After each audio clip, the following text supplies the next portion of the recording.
Hello everyone, in this video I want to tell you about estrogen, where it comes from, what it does, what happens to a man with high levels of estrogen, with low levels, with normal levels, how to normalize it, what it regulates, physical effects of estrogen, connections with other hormones, basically everything you need to know about estrogen and how to normalize it. Now, first of all, where do we even get estrogen from? So estrogen in our body comes from testosterone. So basically there's an enzyme called aromatase, and it's responsible for aromatization of testosterone molecule into estrogen molecule, specifically estradiol.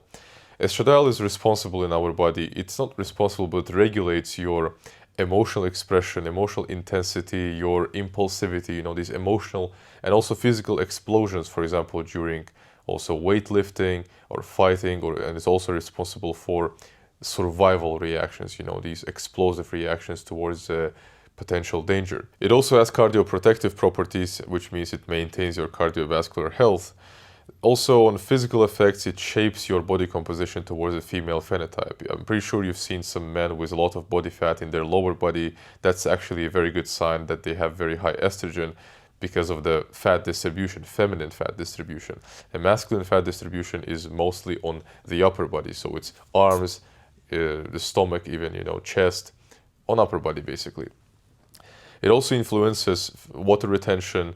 If you have very high estrogen, you will notice that you're puff, you have a lot of water retention on your sides of your core, also on your face, in different parts of your body. Now, it also affects plasticity of movements. These gentle and plastic movements are a feminine thing. It's gay for a man to do it. That's why when you see a man who is moving very plastically, who is, gesticulating a lot, very expressive in that sense, and also very facial expressions are also very intense, you can say with 95% confidence that this man has high estrogen. And as we already mentioned, estrogen comes from testosterone. So the more testosterone you have, the more estrogen you will also have. So in case you don't control your aromatase activity, aromatase enzyme, which I said converts testosterone to estrogen.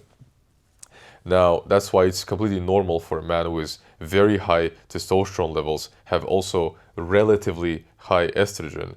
I mean, relatively to his testosterone levels, it can be normal, but relative to someone else's testosterone levels or to reference range, it sometimes can be high. That's why it's always important not to look at reference ranges and to look at the whole hormonal system and also how a man feels, and also like things like water retention and other symptoms of high estrogen.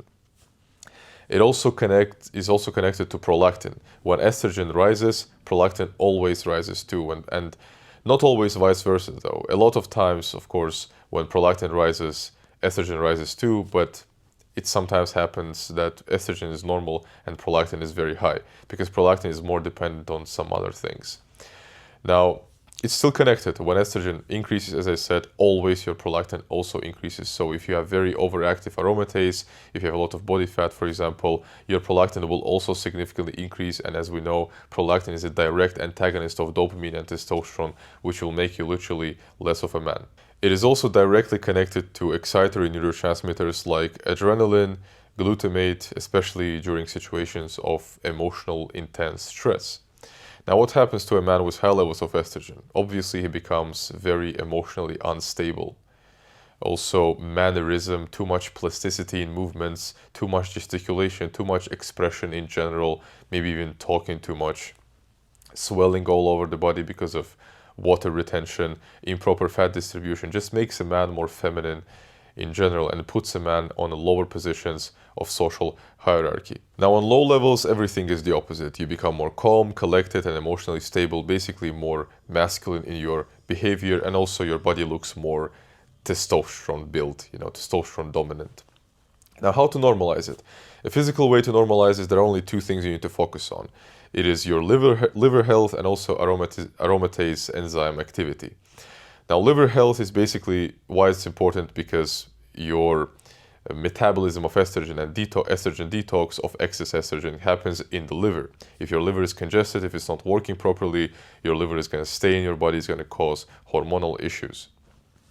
Now, that's why it's important to eat beef liver. Of course, I recommend it to eat raw, but of course, it's not a medical advice.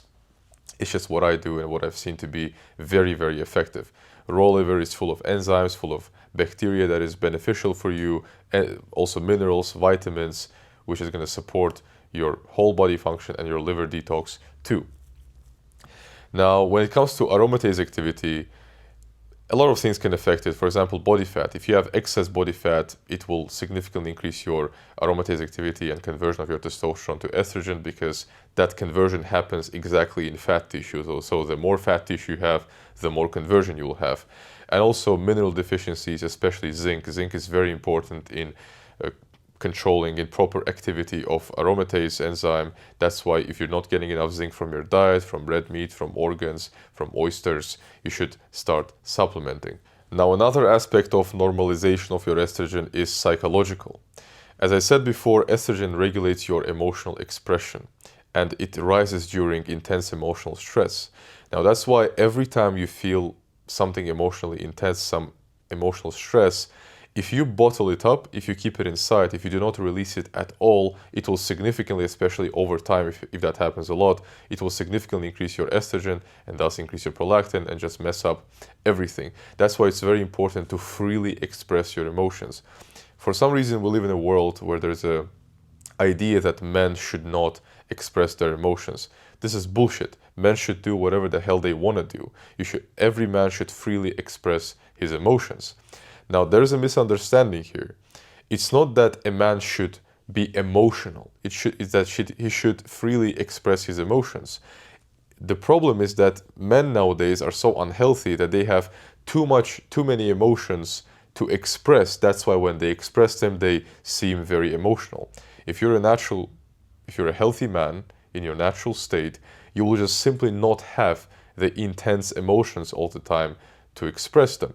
That's why the main goal is not to suppress emotions, but not to have too many emotions to suppress in the first place.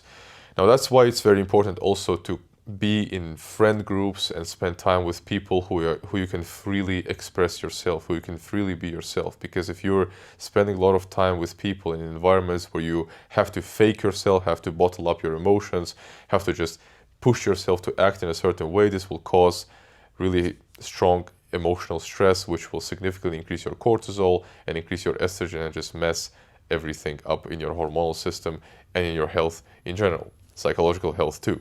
So a good practice sometimes would be to just go somewhere in the forest or in the mountains silent and just scream, if you have this bottled up, the collected in you, the emotional pressure, you need to release it. For example, weightlifting also helps with that. You can do the screaming therapy. Some people, in a moment of emotional stress, for example, they feel better doing push-ups, some intense physical activity. For example, pull-ups again, push-ups, running, sprinting, anything can help you relieve that adrenaline and estrogen too. Again, if you bottle it up, it will stack up, and over time it will significantly increase your estrogen level. So do not do that. It is not appropriate for a man to feel like he has to fake himself. He has to act not as himself and suppress his emotions. And before I end this video, I want to remind you of something. Please do not ask me or anyone of what are normal levels of estrogen. It is very relative, guys. Even if I give you a normal range, for some people, sometimes going both sides from this range can be actually normal. That's why it's very important that you understand the whole system, how it works, how it's connected to other hormones, what are your testosterone levels, what your estrogen levels should be in ratio to your testosterone levels. It's a huge system. Our body is much more complex than just numbers on a blood test, than just reference ranges, which are based on statistics. They're not based on actually healthy levels. So do not look at that all the time with any hormone, not only with estrogen. So if you feel like you have estrogen problems, or if you know you have estrogen problems from blood tests, start doing what I told you to do. Eating liver, very helpful.